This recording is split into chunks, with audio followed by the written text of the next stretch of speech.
Hi, hello, it's me, and I'm back with another quick little MCreator tutorial this time. This one is about creating loot tables, on how you can do it through MCreator, and also some extra tools that you can use that are made by the Minecraft community for creating loot tables. So the first thing you're going to want to do is the plus, and you're going to want to go to loot table or press L on your keyboard. Want to name your loot table. This name is important, but not crazy important. Whatever you type in here, it can automatically set everything it needs to for a particular block. So I'm going to do a new loot table for the exact same thing I did in the last tutorial for the iridium ore. The iridium ore loot table. Create. We're just going to go with everything you need to know within the loot table generation screen right here. The loot table registry name. The loot table registry name is effectively how it's defined in code. So it's going to apply this loot table to blocks that are called iridium ore. So any item with the registry iridium ore, which should be your exclusive block, will only call this loot table. The loot table namespaces is how you change between creating a loot table for something exclusive to your mod or the Minecraft namespace, which allows you to create and modify loot tables for vanilla Minecraft features such as mobs, blocks, so on and so forth. But we're just going to go with mod because this is iridium ore. Next is your loot table type. Here is how you effectively choose what it's going to be looking for. Right now it's going to look for any block called iridium ore. You can change it to entities, which will look for any entities with the iridium ore name. A generic, which is just a gameplay one. You have chests, fishing, an empty, advancement, reward, gift, barter. Gift is for villagers giving you stuff, which I don't know how often that actively gets used. At least in all my time playing Minecraft, I've never been given a gift. It feels so unloved. And then barter is for any piglin bartering that you decide to do. But because this one here is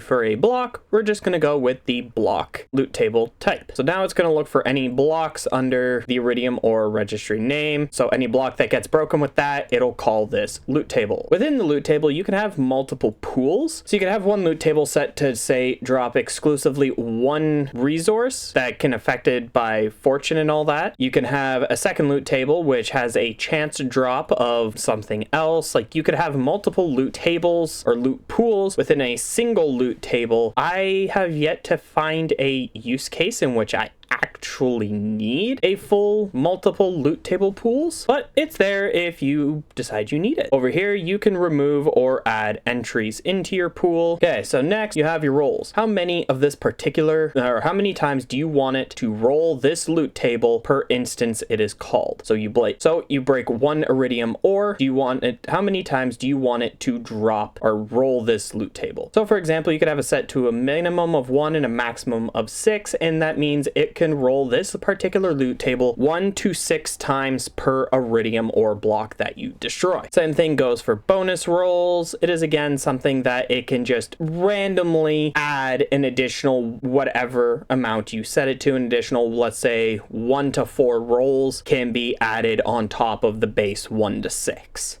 So right here is where you select your item that you want on this particular one. So let's choose the raw iridium, and there we go. We have a weight of 1. The weight is only usable and really needed when you have more than one item within your particular loot table. I tend to do most of mine in numbers that are easily divisible of like 100. So if I have, say, two items within my loot, their weight values will be split evenly, or not quite evenly, but split within 100 number radius. So one might have a weight of 25, while the other one has a weight of 75, equaling to 100. So I can easily calculate a rough percentage of how often they are going to drop. The count. The count is how many of this item do you want to drop when it gets rolled in the loot table. So this is how many rolls you want to happen.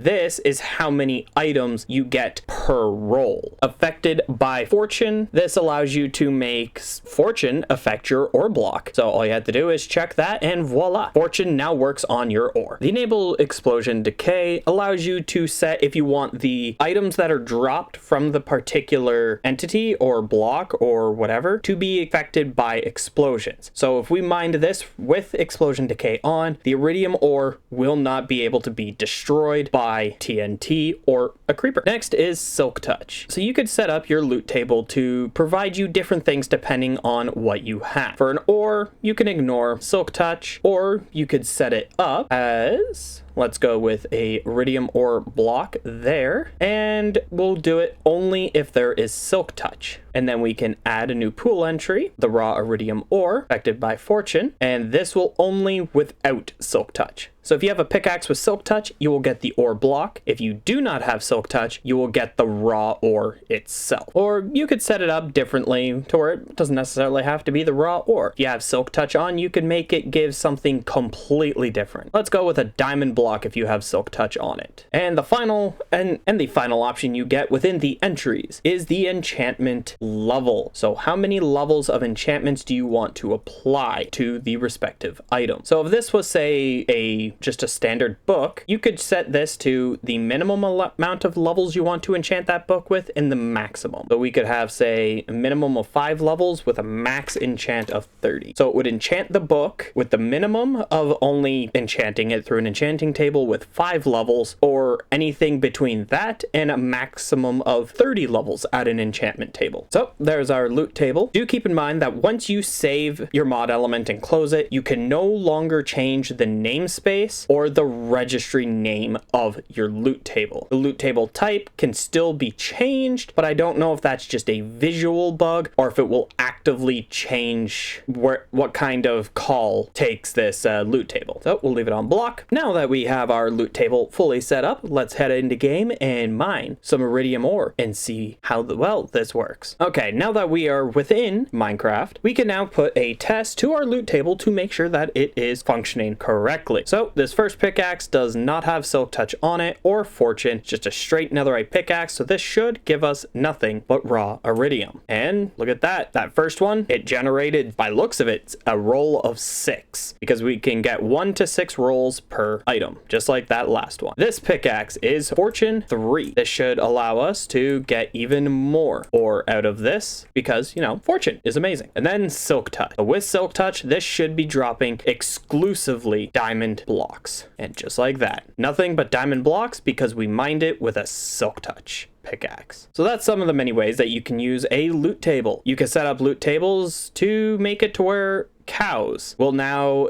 give all kinds of loot. You can have it to where when you kill a cow, it has a chance to drop you a spider eye or a diamond. Okay, and here's one of the many online tools that you can find for making loot tables. This is the one that I prefer the most. It allows you to generate an entire data pack, but that's not what we're here for. To start off, we want to choose our version. What version are you making your mod for that you want to make your loot tables for? Our current MCreator is version 1.21 to 121.1. We want to select that, and it'll change everything to only be able to use functions and calls and all that are active and available within 1.21 and 1.21.1.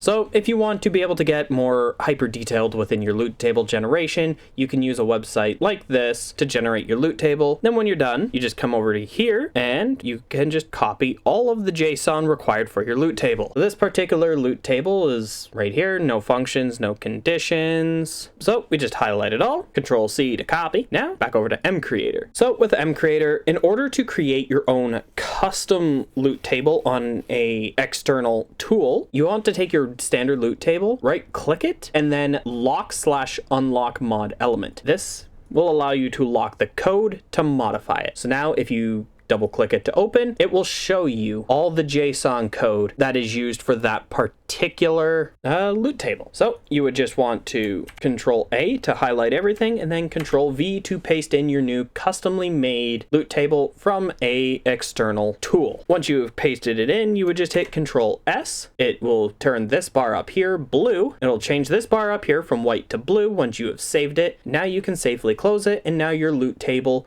when active, will pull this instead of what you created before. If at any point you decide you don't want to run that code anymore because it's either not working or you've just decided to stick to using MCreator's loot table tool, you could just lock unlock mod element again, lock unlock the code. It'll unlock it, and when you open it back up, it retains all of the previous information that you had previously put into here, so you don't have to recreate your loot table. Very, very convenient. So with that being said, that is the end of this quick little tutorial on loot tables. Loot tables are very effective and very useful for creating ores, allowing your blocks, setting up all kinds of custom loot and drops that can be given from mobs, entities, setting up chest loot tables, all kinds of different things the loot tables can be used for. Hope you guys enjoyed, and happy modding.